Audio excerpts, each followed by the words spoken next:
Boom boom. ಈ ಹಿಂದೆಯೂ 12 ಗಂಟೆ ಹಗಲಿತ್ತು, ಈಗಲೂ 12 ಗಂಟೆ ಹಗಲಿದೆ. ಈ ಹಿಂದೆ ರಾತ್ರಿ 12 ಗಂಟೆ ಇತ್ತು, ಇವತ್ತು ರಾತ್ರಿಯೂ 12 ಗಂಟೆ ರಾತ್ರಿಯೇ ಇದೆ.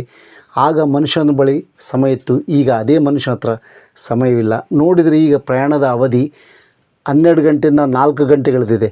ಕುಟುಂಬದ ಸದಸ್ಯರ ಸಂಖ್ಯೆ 12ರಿಂದ 4ಕ್ಕೆ ಇಳಿದಿದೆ.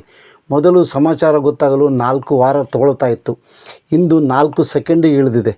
ಆದರೂ ಮನುಷ್ಯನ ಹತ್ರ ಸಮಯವಿಲ್ಲ. ಮೊದಲು ಮನುಷ್ಯನ ನೋಡಲಿಕ್ಕೆ ವರ್ಷಗಳೇ ಕಳೀತಿದ್ವು, ಈಗ ಕೇವಲ 1 ಸೆಕೆಂಡ್ನಲ್ಲಿ ವಿಡಿಯೋ ಕಾಲ್ನಲ್ಲಿ ನೋಡಬಹುದು. ಆದರೂ ಮನುಷ್ಯನ ಹತ್ರ ಸಮಯವಿಲ್ಲ. ಮೊದಲು ಆಫೀಸಿಗೆ, ಮನೆಗೆ, ಮೇಲೆ ಕೆಳಗೆ ಹತ್ತಲಿಕ್ಕೆ ಮೆಟ್ಟಿಲಿನ ಸಮಯ ಇತ್ತು, ಈಗ ಲಿಫ್ಟ್ ಬಂದಿದೆ. ಆದರೂ ಮನುಷ್ಯನ ಹತ್ರ ಸಮಯವಿಲ್ಲ. ಮೊದಲು ಬ್ಯಾಂಕಿನ ಕ್ಯೂನಲ್ಲಿ ನಿಲ್ಲುವುದಕ್ಕೆ ಸಮಯ ಇತ್ತು, ಇವತ್ತು ಕೆಲವೇ ಕ್ಷಣದಲ್ಲಿ ಬ್ಯಾಂಕಿನ ಎಲ್ಲ ಕೆಲಸಗಳು ಆಗಿಬಿಡುತ್ತೆ. ಆದರೂ ಮನುಷ್ಯ ಹತ್ರ ಸಮಯವಿಲ್ಲ.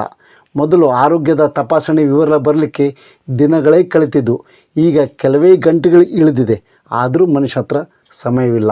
ಒಂದು ಕೈಯಿಂದ ಬೈಕು, ಒಂದು ಕೈಯಲ್ಲಿ ಫೋನ್ ಹಿಡಿದು ಟ್ರಾಫಿಕ್ನಲ್ಲಿ ಸಿಕ್ಕಾಕೊಂಡ್ರೆ ಅಥವಾ ಜಾಸ್ತಿ ಆಯ್ತಂದರೆ 2 ಲೈನ್ ಕ್ರಾಸ್ ಮಾಡಿ 3ನೇ ಕ್ರಾಸಿಗೆ ಹೋಗಿ ನಾವು ದಾರಿ ಹುಡುಕ್ತೀವಿ, ಯಾಕಂದರೆ ನಿಲ್ಲೋಕ್ಕೆ ನಮ್ಮ ಹತ್ರ ಸಮಯವಿಲ್ಲ.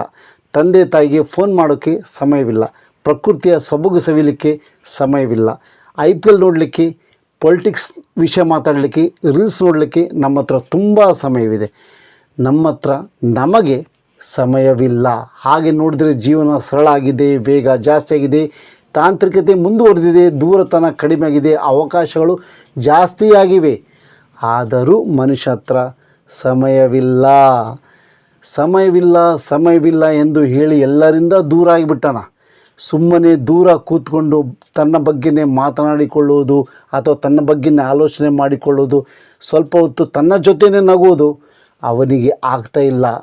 ಒಂದು ದಿವಸ ಹೀಗೂ ಬರುತ್ತೆ ಗೆಳೆಯರೇ, ಅವನಿಗೆ ಜ್ಞಾನೋದಯ ಆಗುತ್ತದೆ. ನನ್ನ ಬಳಿ ಸಮಯ ಇಲ್ಲ ಅನ್ನೋದಕ್ಕಿಂತ ನನ್ನ ಬಳಿ ಸಮಯ ಇತ್ತು, ಜೀವಿಸೋದನ್ನು ಮರೆತು ಬಿಟ್ಟಿದ್ದೆ.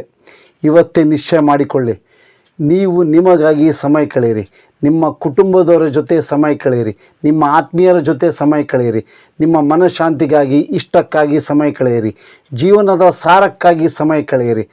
ಸಮಯ ಇಲ್ಲ ಅನ್ನೋದು ಸತ್ಯವಲ್ಲ ಗೆಳೆಯರೇ, ಇದೊಂದು ಭ್ರಾಂತಿ, ಹವ್ಯಾಸ ಆಗಿಬಿಟ್ಟಿದೆ. ನೆನಪಿಡಿ. ಜೈ ಹಿಂದ್.